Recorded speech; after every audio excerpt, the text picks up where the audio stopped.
경제신문 읽어주는 여자. 2020년 2월 3일 경제뉴스. 1. 홍남기, 신종 코로나, 우리 경제에 영향 최소화 주력. 홍남기 경제부총리 겸 기획재정부 장관은 경기 흐름에 대해 최근 3개월 경기, 심리 지표를 보면 회복을 위한 신호가 잘 형성됐지만 예기치 않은 신종 코로나 사태가 발생했다며 여러 기관이 중국 경제의 올해 성장률이 하향 조정될 것이라고 하는데 그럴 경우 우리 성장률에도 영향이 있을 수 있다고 판단하고 있다고 말했습니다.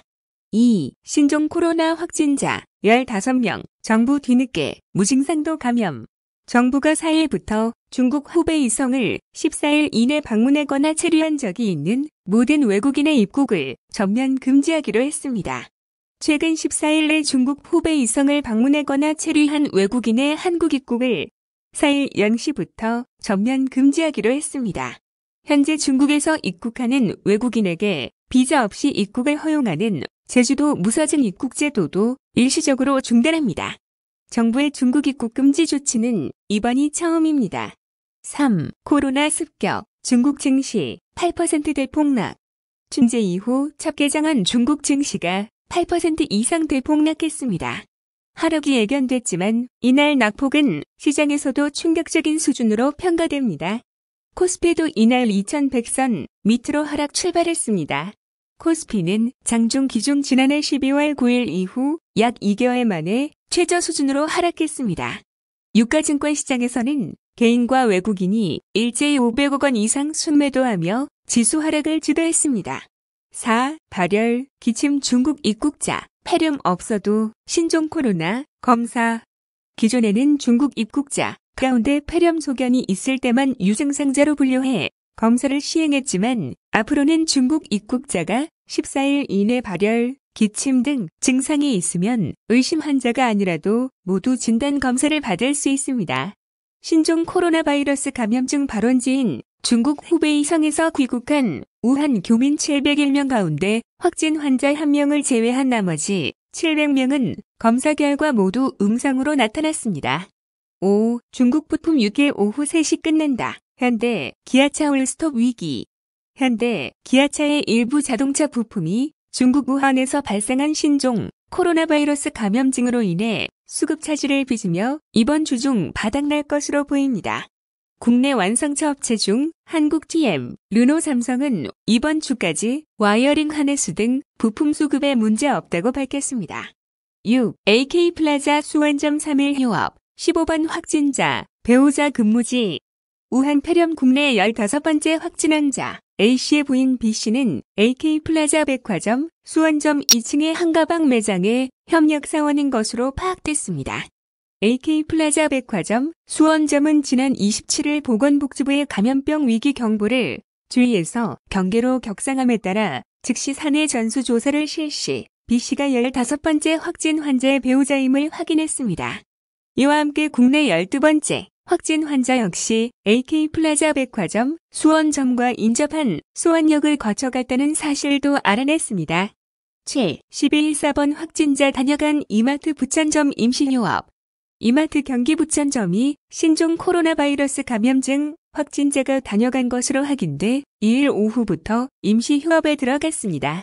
이마트는 12번 확진자와 14번 확진자 부부가 지난달 30일 부천점을 방문한 것으로 2일 확인됨에 따라 이날 오후 3시부터 고객들에게 안내방송을 하고 영업을 중단한 뒤 매장 내 방역을 실시했습니다. 이에 신라면세점 해당 매장도 이날부터 임시 휴업 중입니다. 8. DLF 중징계, 손태승 회장 물러날까 버틸까? 손태승 우리금융지주 회장 겸 우리은행장은 지난달 30일 중징계 처분을 받은 만큼 이날 자신의 거취와 관련된 입장을 내놓을 것으로 예상됩니다. 오는 3월 열릴 주주총회에서 회장 연임을 확정받기로 돼 있었던 손 회장 입장에서는 큰 걸림돌이 생긴 셈입니다.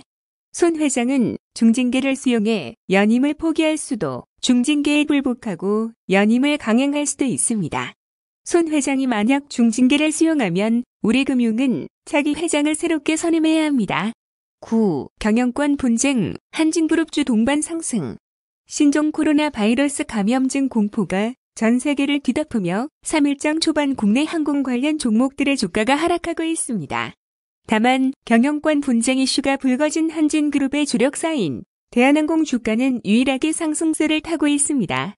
최고은 한국투자증권 연구원은 보고서에서 한진그룹 경영권을 둘러싼 분쟁은 지배구조 개선을 앞당긴다는 점에서 주주가치에 긍정적이라고 분석했습니다. 10. 홍남기 일부 전세가격 불안 엄중히 지켜보고 있어. 홍남기 부총리 겸 기획재정부 장관이 3일 일부 전세가격 불안에 대해서 모니터링하고 있다고 말했습니다.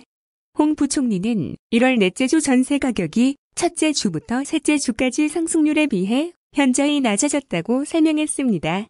홍 부총리는 정부 대책으로 서울 강남 4구 아파트 상승률이 둔화하고 있다고 평가했습니다. 10일 CU 2020년 가맹점 상생협약 맺어. 올해 CU 가맹점 상생협약은 기존 지원 사항들을 기반으로 가맹점주의 권익 향상, 점포 경쟁력 제고에 초점을 맞춘 내용들로 채워졌습니다.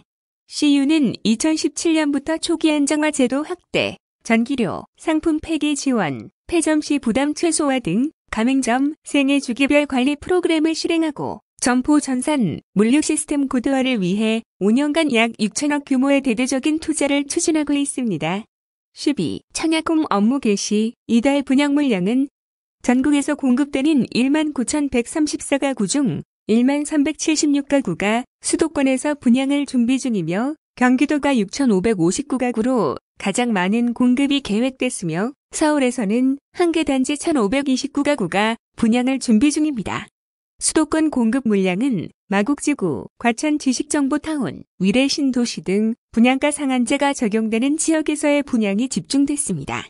함영진 직방 빅데이터 랩장은 2월에는 분양가 상한제 적용, 전 정비사업단지의 분양은 없지만 민감택지 분양가 상한제, 유예기간 전인 3에서 4월 사이에 정비사업 아파트 공급이 늘어날 것으로 보인다고 내다봤습니다. 13. LG화학 에너지 저장 장치 화재, 자체 조사 결과 배터리셀 문제 아니다.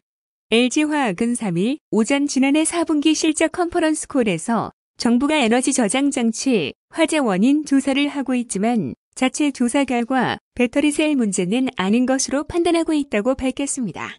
이어 에너지 저장 장치 산업의 신뢰 회복과 대기업의 사회적 책임 차원에서 고강도 화재 방지 대책 마련을 위해 3천억 원 규모의 충당금을 설정했다며 보호 시스템 및 화재 확산 방지 시스템 등을 설치해 화재 가능성을 획기적으로 낮출 것이라고 덧붙였습니다. 14. 신종 코로나 확산에 백화점 매출 감소. 유통업계 타격 현실화. 롯데백화점의 지난 주말 매출은 지난해 설 연휴 이후 첫 주말과 비교하면 11%나 감소했고 특히 명동 본점은 매출이 30% 급락한 것으로 나타났습니다. 신세계백화점은 지난 주말 매출이 12.6% 감소했고 사람이 많이 모이는 명동 본점 매출은 23.5%나 줄었습니다. 산업통상자원부 자료를 보면 지난 2015년 6월 백화점 매출은 1년 전보다 11.9% 감소했고 대형마트 매출은 10.2% 줄었습니다. 15. 포스코 약관 공정화에 AI 활용 국내 첫 시스템 구축. 포스코가 국내 기업 가운데 처음으로 인공지능을 활용해 약관 공정화 시스템을 가동합니다. 약관 공정화 시스템은 포스코가 협력사를 비롯한 비즈니스 파트와의 거래 약관을 딥러닝 기반의 AI가 일괄적으로 심사해 불공정 부분을 자동 검출하고 법무 검토를 통해 개선된 약관을 회사 표준으로 등록, 모니터링하는 체계를 말합니다. 16. 김기문 신종 코로나 피해 소상공인에 5천만 원씩 지원해야. 김기문 중소기중앙 회장이 3일 정부가 신종 코로나로 피해를 입은 소상공인을 위해 긴급 경영 안정자금 지원에 나서달라고 촉구했습니다. 김 회장은 소상공인이 신종 코로나로 가장 직접적인 피해를 입는다며 일시적인 매출 감소로 어려움을 겪는 분을 위해 정책당국에서 최소 5천만 원 규모의 즉시 지원 대책을 펴야 한다고 말했습니다. 당시 메르스 사태처럼 소상공인이 매출 급감 위기를 맞을 것이란 김 회장의 우려입니다. 17. 한국임금체계, 연공서열, 직무급 바꾸고 고용안정 노력해야.